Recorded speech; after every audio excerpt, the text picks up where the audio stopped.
c'est changer une perception d'habitués ou de gens qui ont eu comme nous un souvenir où on sait déjà comment on y entre, comment on l'aperçoit, comment on la vit.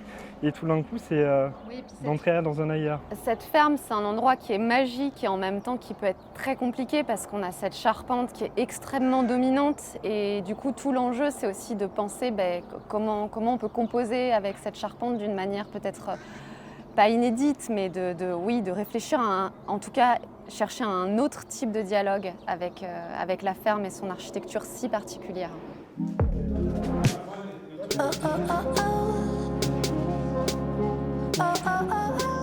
Nous, les expériences qu'on a fait en venant à la ferme, c'est de venir et de voir un éclairage sur l'ensemble de la ferme qui est toujours assez prenant et qui vraiment nous met dans une situation qui est souvent pareille. C'est ça, une sensation avec un éclairage souvent assez dramatique. Et puis là, on s'est dit qu'en fait, cette ferme, on avait vraiment envie de trouver un moyen de se l'approprier et que d'une manière ou d'une autre, pour ceux qui la connaissent, ils la découvrent autrement.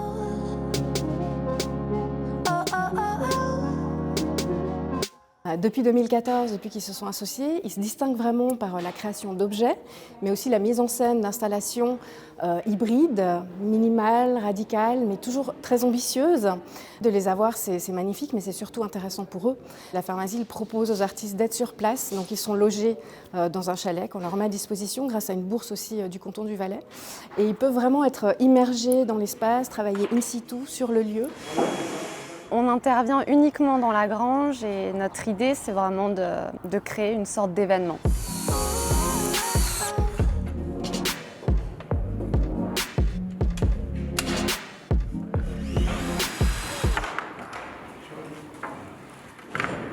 Là, ça va bien.